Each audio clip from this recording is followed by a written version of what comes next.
Tracy, I heard you're going on another trip. You just went on a trip. You're going on another one. You're a working gal. So, what is this amazing life you lead? How did you create it?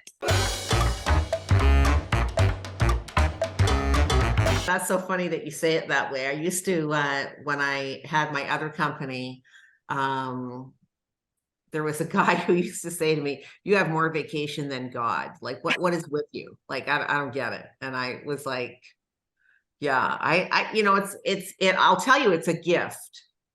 It has always been a gift of being able to work in time away, but in essence, it's not time away because you are still always working." Mm. So while I have the ability, and this second chapter, if you want to call it that, my second career has afforded me even more flexibility than my previous career. In my previous career, I had to be very hands-on, because had to be on site. I had to be, dialoguing directly with people. I was installing phones. I was doing all of this kind of stuff. So you had to be there. That job eventually changed into a very online environment as well, which afforded me the ability to start to travel. And it was interesting because I was like, there's no reason why I can't go to my cottage and do this at my cottage. Like, who's Mm. going to know, right? Like, if I'm programming and I'm sitting out at my computer programming, why can't I do it from there? So this, being a coach has allowed me to literally take my job anywhere I want, because again, it's in an online atmosphere, and it's been a very beautiful experience. It's something I cherish, and I feel very, very grateful for. Very, very grateful. But don't you think when you were younger, you were like, "Oh, I'm going to get to a certain age, and then I'm just going to retire and travel." And you are traveling, but Michelle, myself, we're all like you said, next chapter, second chapter, creating these new ways of living or working. And like the thought of retirement to me is like, I can't even think of that. Mhm. Yeah. I think like you're right. I mean, when I was younger, that was the end game. Okay, let's Yeah. retire so that you don't have to do this anymore, whatever this happens to be. And I'm going to have this other life that's going to represent all of this wonderful stuff, right? And it's interesting because when my previous career, when I was coming down to the point of having to make choices about, do I keep doing this or what? The one dominating thought I had was, I'm not finished. Like, I have to do something. I don't know necessarily exactly what that is. I don't know what that calling actually is. I had to figure that out, but it was, I am not finished, and I don't think I will ever be finished. Like, I Mm. don't look at this portion of my life to say, well, when I'm 80, I'm just going to hang up the hat and then I'm going to go off and do something else. I might do something else, but I just always feel like I will be in a place of service because it fills me up so Yeah. much. It just is such a beautiful experience. And this service, the service that I'm doing now, is much different than the service I provided in my corporate environment. It's very different. So, and it's far more fulfilling for me to do this. And I just think I think a lot of us grow up in that, okay, here's what you need to do. You need to work really hard. Then you get a chance to quit. And then you're going to like sit around and do what? Like, I don't know what that means. Or you're going to travel. Well, there's been a few things that have happened pre-pandemic. I had trips planned for pre-pandemic, and they have now come to fruition. So it looks like I'm doing a lot all at once, which I am, and I'm very fortunate to do that, but that wasn't the original plan of how that was supposed to unfold. But it's really interesting because I think that we have these expectations of ourselves in different periods of our life, different seasons of our life. And I think we need to kind of shake that up and rewrite that. And the three of us are doing that, which is a beautiful thing. I think we're examples of, hey, you know what? You get to define something different at any age of your life. Yeah. Who would have thought, let's create a YouTube channel. Yeah. Right? Never me Yeah, in a million you will. years. Yeah. Yeah. But you guys, I mean, you guys are doing exactly the same thing. You had, Michelle, I know you were in corporate before you decided to become an entrepreneur. And Tracy, I know you've sort of always been in the entrepreneurship arena with your previous business, but are now forging it on your own. Why did you guys do that? Mine was a little bit more, I know this is going to sound weird, but mine was a little more forced. So pandemic came, and I always dabbled with, some marketing stuff and things like that. But then the pandemic came and I lost my job. Mm. And I was thinking about this the other day. I was actually probably one of those who I cannot say this to the point. So this was probably a limiting belief I was having, but this limiting belief drove me to start my own business. That people looked at my resume for new jobs and like, oh, they figured out my age. Because I wasn't getting any callbacks, none, zero, zippo.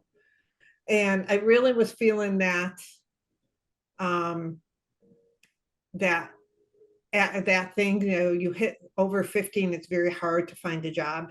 Mm. And so I then turned that limiting belief around to, well, then this must be my time. Because I always love helping. I always love, as you said, Tracy, being of service. Mm. And always got these accolades for helping people. And so that's what I decided to build my next chapter or the next season of my life in this here. And it's been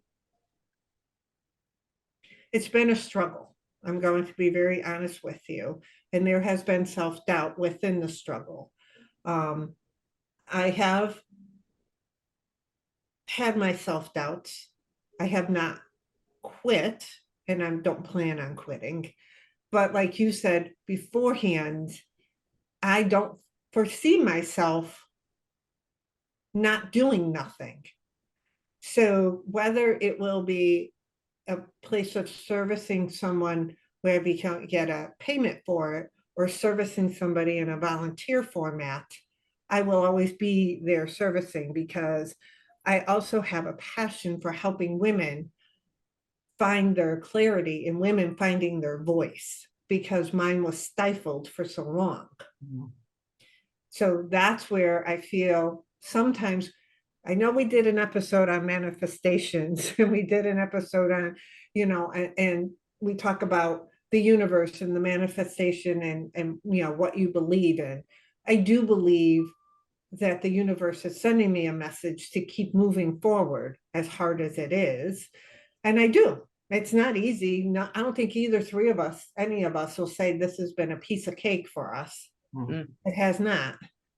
But I will not allow my age or hard work stop me from going after what I want and guiding and supporting people finding their voices.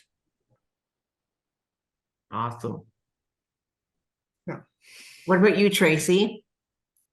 I thought mine originally, mine stems from just age itself and going, oh, like, you're getting up there. Some point you're going to end. So make sure you are really getting out of life what you want. But I've been claiming that I wanted to be more visible for the last couple of years, or I don't, however long. And that's why I did it. And I realized just recently, I didn't want to become more invisible. I wanted to stop hiding. And there is a difference. I was visible, but I hid it. And I kept going, no, no, no, no, I'm not going out there. And I'm finally realizing, or that's was the process, was that I wanted to stop hiding, like hiding who I am, my thoughts, my opinions, my way I can help people. And it's been amazing. Like it's been just freaking amazing because I've met amazing women. More than you guys, but you know, you guys are my number ones, but amazing women, and just being able to connect with people by not hiding. So on one hand, being visible, but you also have to not hide yourself. And, you know, I think that was, again, a generation thing that we were just sit over there, be seen, not heard type attitude. So I have, I think I told this story before, but a couple of years ago, it was I think in the beginning of the pandemic, I had gone to Florida to pick up my partner, Peter, his mom. We're escorting her back up to the cottage up here in Wisconsin. And her neighbor was having a party next door while his family was in. And so her and I were invited over. And this gentleman who was in his 80s walked over to me and said, "What do you do, Michelle?" And I said, he said, "Are you what did he say? He said, "Are you a nurse or a teacher?" Those were the only two occupations I could be. And I think it was before I had lost my position. And I said, "No, I sell tow truck parts, supplies to tow truck drivers." And he went, "Huh, okay." Turned and walked away. He didn't know what to say to me. And I think that's what the three of us are like, we're redefining that. I love the way you said that. I don't want to be hidden, like, and not invisible or visible. I don't want to be hidden anymore. And I think in the year plus that we've been doing this, and the 2 years we've known each other, the three of us have changed and become more vocal, more visible, more, and we've changed differently in part of us on our businesses. It's changed some. I know my business has changed from where I started it to where it is, my focus and my passion. I think it's changed in how we've grown in our outlooks and how we have taken some of life's challenges at us. The three of us have found courage where I don't think we had as much courage before. You know, Tracy E., I think about the episode when you were going to travel and your anxiety of getting on that plane because of the pandemic and what the pandemic had done to your mindset. And that's what I think us starting and not finished with our life is. Like, there is no finish to our life. You may not wake up tomorrow, or you may wake up every day for the next 30 years. No one really knows when that's going to end. So I don't want to just sit around. Like, I was thinking about this I'm going out and running my first ultra trail race. Like, come on, people. Like, this is like, and here's the thing. I watched a woman at 95 years old still doing 5K races. I watched my son saw it the other day because I was talking to him. He's 96 years old and still doing Spartan races. If you don't know what Spartan races are, they're a certain length of time. Let's just say they're 9 miles. I can't remember how long they are, with obstacles. It's kind of like Tough Mudders. At 96 years old, I'm like, okay, put on your freaking running shoes and get out there. Like, they're 30 years older than you. Move. I know, but it's also an attitude, because you can have a 25-year-old that won't live life to its fullest. And I don't know if it is age and that you start to really cherish it more, or when you lose people around you where you go, you know what?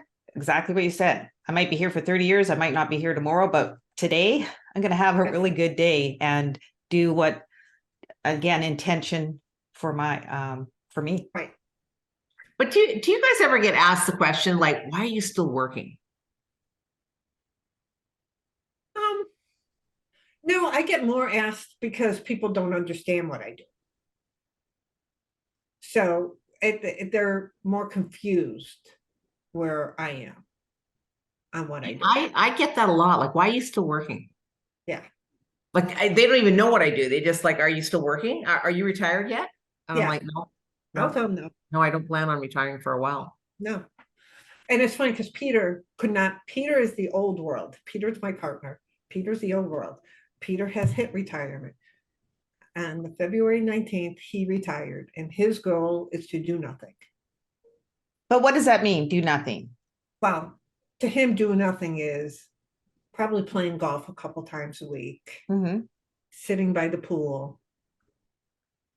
That's about it. Nothing really major. If that's what his goals and dreams are, right? If that's what he has decided that that's how he wants to live his life, then that's awesome.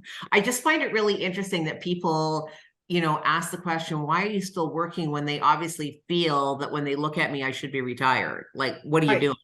And it's like, you know what? I just wanted to say, for anybody out there who is 60 and over, don't throw anything at us. You calm down there. I'm getting passionate.